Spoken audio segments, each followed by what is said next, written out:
Good afternoon, everyone. Welcome to Life Study Library. This is your host, Yosh. In this channel, you'll be able to learn about these interesting science and psychology, as I'll introduce it by using scientific and scholarly articles. So, if you want to learn more about these life-changing scientific and psychological information, then please make sure to show support by subscribing to my channel and liking this video. Your support is greatly appreciated. So now let's talk about today's topic. So I don't know if this is news to everyone that this modern world is overwhelmed with choices. Like even just thinking about trivial stuff like what to eat for dinner, or if I took you to the gift shop inside the Museum of Candy and told you to pick just one snack that you want to eat, or simply just present you with many options. You'll be overwhelmed and won't know what to choose and won't know what's the best choice to make and all that stuff.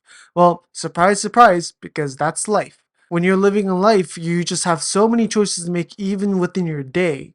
Even within just 1 hour of your day, your mind is so busy with processing options and choices. And I'm pretty sure many of you want to make the best choice out of the ones that are given to you, but you often have no idea what to choose. Like the fact that you are watching this video right now, you had so many options on YouTube to watch something else, but you chose this particular channel, and I really appreciate that very much, by the way. But I'm also sure you've experienced many times before where you were looking for a certain choice, but there were just way too many options for you to choose from, so much so that you soon started to forget why you were even thinking about that. You were trying to get to this one video in YouTube, but since you have so many other options to choose from, you soon start to forget why you were even looking for that one particular video, and ended up wasting your time by watching meaningless and unimportant but addicting YouTube videos.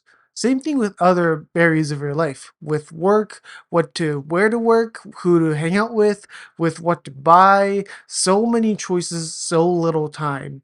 And many of them very trivial and unimportant when you actually stop to think about it. But because our lives are filled with these questions about choices, we just get so depleted of our energy and we get so drained out. And then when some time passes and we enter a situation where we actually need to think about our choice, like whether to quit your job or not, whether to break up with your partner or not, whether to, let's see, marry or have a child with your partner. There are, of course, certain choices that we have to make which we deem as life-changing or important. But because we're already super depleted from the many other trivial choices that we have to make, choices that really doesn't or shouldn't matter in the future, we make the mistake of choosing wrong with the important ones. Don't you think that's a horrible thing you can do to yourself? If you agree with me, at this point you are probably thinking of the next question. If the daily trivial choices are unavoidable because they are commonplace and can happen anywhere at any time, if they are unavoidable, how can we manage them so that we have enough storage in ourselves to make important choices that actually matters to us? So, to help solve this issue, research from the University of Southampton looked at numerous studies done in the past about decision making and provided some advices to us earthlings. A thing or two about stuff to notice and watch out for when making decisions, from regular, not so important ones to ones that can change people's lives indefinitely. Let's take a look. Okay, so the first thing the researchers tell us to know about is that to make effective decisions, you must limit your options as much as possible. Think of a situation when you were just lost, not because you were lost in the streets, but because there were just too many options to choose from. This might not be that hard to imagine, but now think about how you so often got lost and didn't know where to go in life. From trivial things like which jar of jam you should get at the grocery store, to more important choices like which career to choose. Despite people often telling us the more you can choose from, the better, and this does make sense when you initially think about it. I mean, who wouldn't prefer having less to choose than more? For example, if you've applied to 10 jobs and you've sent your resume and you got back from all 10 companies saying that they'll consider interviewing you, having more options to choose from means you can really think about which one of them can benefit you the best, rather than if you get back from only 3 companies and you have to choose from them, despite the possibility that you could have had an even better option all along. But despite this initial thought, many scientists, and particularly economic scientists, are claiming that the opposite is the case. For example, in a study done in 2000 about decision making, particularly about how people pick and choose certain brands of jams at a grocery store, It claims that stuffing the entire row with a million brands of jams might not be such a good decision after all. This study basically had two scenarios, and the customer or the participants went to buy a jar of jam in a store that had many options to choose from, and the other store that only had few options. And according to the result, while the store that only had 6 types of jams to choose from had 30% buyer rate out of the total sample number, the other store that had 24 types of jams only had 3% buyer's rate. Let's math this out. If there were 100 customers in each store, the first store would have exactly 30 people buying the jams when there were 6 options of jams. But when there were 24 types of jams in the other store, only 3 out of 100 people bought it. This contradicts with the typical thought process many people have, in which that having more options to choose from doesn't necessarily lead to a satisfying decision making. We humans, despite our hope, are not able to think, okay, yesterday I had options 1, 2, and 3, and I know option 1 was the best choice. But today there are options 1, 2, 3, 4, 5, and 6, but I still know that option 1 is the best choice. Even if we were already familiar with the added options, the options 4, 5, and 6. Even if we already knew that, simply having more options to choose from confuses us and disrupts us from making the optimal correct choice. There's even a legitimate psychological bias named the choice overload bias, which is commonly used as a persuasion technique in areas like in a business negotiation. The salesperson goes up to you and says, look at all these options you have. You can choose anything from here, and present you with so many options, which confuses you. But that person doesn't tell you that the actual best option to take is to just walk away, because all those options in actuality are all useless when you think about it. Another technique some people use to manipulate people regarding choices is to intentionally limit the options the opponent has, so that they can make it seem like you either hand me the crown or I'll push you off the cliff. And then what happens in the movies, at least, is that you hand the guy the crown and they still kill you. But yeah, it has the same idea. Or a less dramatic example is, let's say, since you have a million clothes to choose from your closet, you take a long time picking out what to wear for the day and end up late to wherever you were going. Issues like this are rather easily solvable by you simply throwing away all the clothes that you deem as unnecessary and only having few options of essential fit. I do this too, and it's definitely helping me a lot because my mornings are ultra hectic and I simply have no capacity in myself to choose what to wear for the day. I'm sure many of you have heard about the story of how people like Steve Jobs or Mark Zuckerberg only kept a few sets of the same clothes that fits them the best, so that they don't have to waste their mental capacity by thinking about their fashion for the day, because to them, there are simply way more important decisions to make. Another important thing to note is that we also tend to make the mistake of choosing wrong when we lack the appropriate knowledge of what we're choosing. For example, if I was tasked to choose everyone's favorite celebrity, it would literally be impossible for me because 1, I probably don't know you, and 2, I have next to no knowledge of this field. So you probably end up with having more chances of me just deciding not to choose at all. You may think that's absurd, but you've probably had experiences when you called it quits with choosing things in life because you had no idea what was the best choice. But yeah, you get the point. Having at least some knowledge about the topic of your choice helps a lot when choosing the right thing, or at least picking a decent choice. And at this point I've talked a lot, but now we're going to get to the point of all this. Within the overall realm of choosing, people are classified into 2 types, and according to the study, depending on which type you belong to, you will be more likely to be happier and generally fulfilled with many areas in your life. So let's talk about that. According to the study from Cambridge University, there are 2 types of people when they make choices. And these 2 specific types concerning choices are maximizing and satisficing, or maximizers and satisficers. Let me explain each. So in essence, maximizing is trying to pick the best choice possible. They try to always pick out the best kinds of apples from the pile, and satisficing is picking out the most satisfying choice possible. So the choice might not be the best option, but it makes you happy personally, so you stop right there.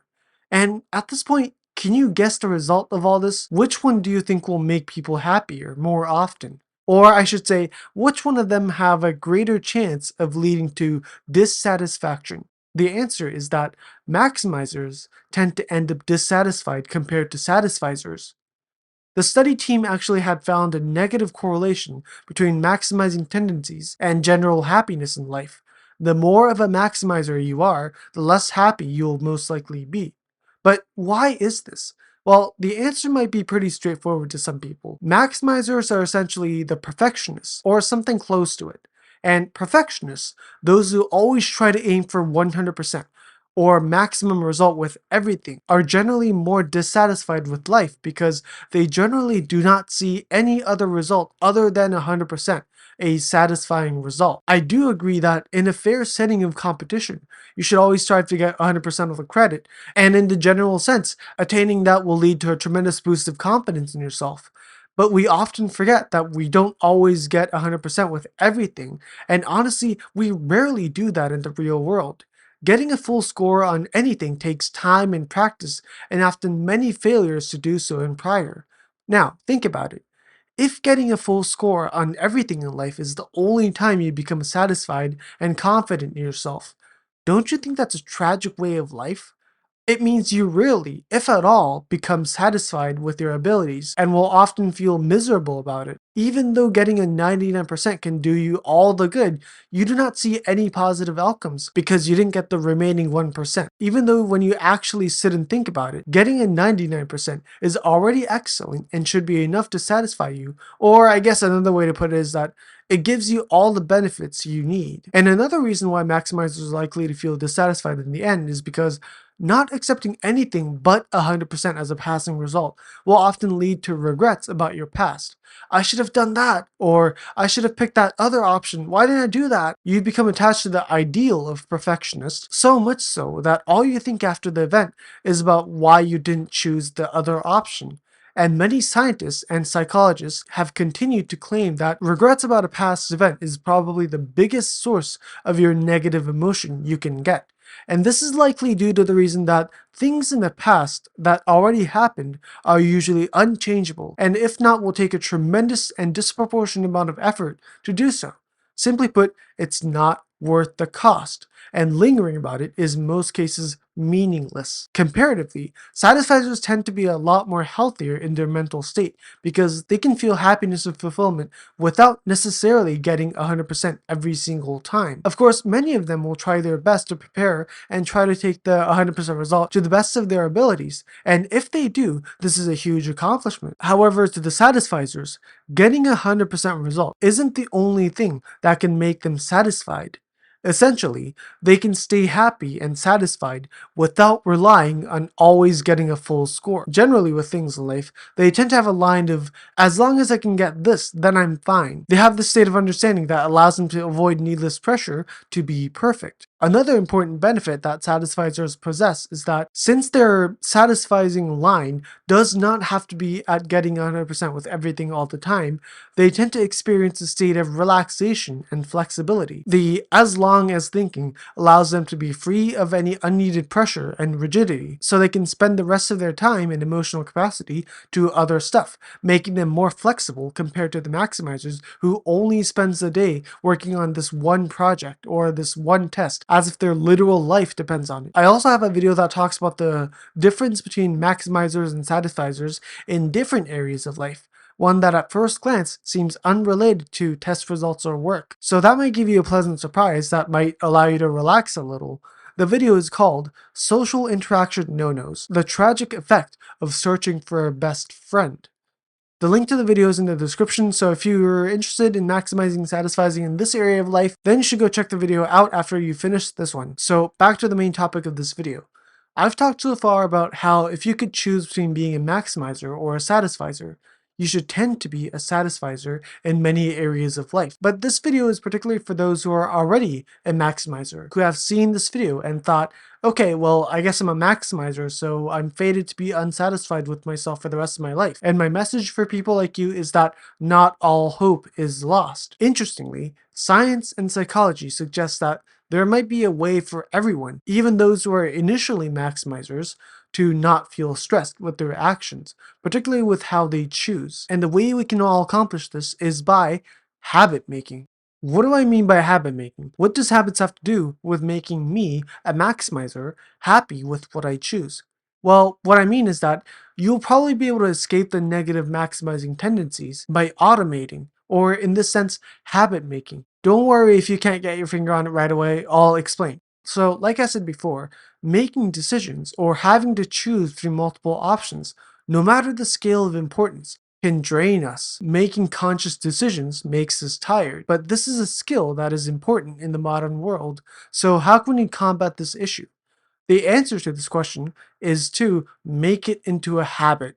By doing so, you'll be able to do certain things in your life without you even thinking about it on autopilot. And before I go any further, if you want to learn more about different ways you can make many things in your life into a habit and break out of a negative habit that is harming your life, then after finishing this video, you can go right ahead and watch my recommended video of the day from my channel called How to Make and Break Habits. This video talks about how to make a certain behavior, whatever that comes into your mind, into a habit and break out of any old habit. And you can accomplish this without never ever having to rely on willpower. The link to the video is in my description, so after you finish this video, you should definitely go check it out. But anyways, back to the video. So in this case, what I mean by automating is, let's say if you want to make a daily exercise a habit that you want to do, then the best way for you to successfully accomplish this without relying on your willpower or motivation is to find a spot in your day to do that particular activity without you even having to think about it. Hence, you do it on autopilot. You'll have to watch the video to learn more about this specific topic, but I promise you, you'll get something new, or at least a new insight into what you already know, and it might even give you a whole new ray of hope when it comes to accomplishing habit making and habit breaking. If you want to know more about this very important topic in life, then you should go watch that video after finishing this one. Again, the name of the video is How to Make and Break Habits, and the link to it is in the description, so go check it out. Alright, so back to the topic. How to not feel stressed when choosing trivial stuff because you already have many other important decisions to make in your day. The answer to this is simply make these decisions into a rule. So let's say you feel fatigued from having to choose what to wear for the day because your closet is filled with clothes. You can always solve this issue by throwing away clothes that you don't actually wear so often, since if you don't wear it, what's the point of having so many clothes? Or if you don't want to resort to that immediately, then you can automate your morning fashion decision by already deciding what you'll wear every day of the week. You decide to wear a suit on Monday because you have company meetings on Monday and you want to look professional. So you prepare in advance, probably sometime on Sunday, which suit to wear to the meeting the next day. And another important thing to note is that if you have multiple suits in your closet and you don't know which one to wear, choose it based on how well it makes you look and never the price of the suit. Because if we're being honest, unless you have a really well-made suit that really fits you well, that's also really expensive, nobody's gonna notice. So if you know you won't be going to the Oscars anytime soon, then focus on the color or the fit, anything that makes you look professional or classic, and you shouldn't care about how expensive it is. Oftentimes a suit that costs a modest amount or even a cheap suit might be the better option for you. Okay, I got off tangent, but if you know you have to look sharp for Monday, then prepare yourself the night before by putting the suit right next to your bed. And then maybe also have your breakfast already prepared so that you don't have to think about what to eat in the morning, and have everything you need for the meeting right where you can find with ease so that you have less work or less decision to make. And by doing so, you can leave your house with no amount of your conscious energy used. And then on other days where you still do need to go to work, but you don't necessarily need a perfectly professional attire, on those days too, you can just wear anything that's not going to severely offend anyone, or you can be like Steve Jobs and just know what kind of outfit makes you look the best in that particular situation and have multiple spares of the same fit. The less brain battery you need to use for trivial decisions, the more you can spend on important decisions that'll actually make an impactful difference. And at this point, I'll introduce a book recommendation of the day. It's called Thinking Fast and Slow by Daniel Kahneman. This book is very important and very fundamental when talking about human decision making and the overall field of cognitive psychology. And one of the main things this book talks about is that humans rely on two systems when sorting out information and overall thinking. These systems are System 1, which is instinctive thinking. When a lion attacks you or anything else scares you or surprises you, you run the other way, dodge or scream or freeze in place. This is the System 1 thinking, one in which little to no amount of actual thinking is required because this system represents the reactive area, which is, reactive, so it doesn't require much conscious thinking. System 2 thinking, on the other hand, is very aware of what it's doing because this one specializes in conscious thought. This is what you use to solve math problems or decide which stock to invest in. This is the area of your system that you use to think and make important decisions. And you are ahead of the game if you thought this part of your system sounds very tiring. Because, yes, making hard or complex decisions is hard. It drains us. It makes you want to rest and take a nap after. Now, with these infos in mind, which one of the two systems do you think is responsible for making habits?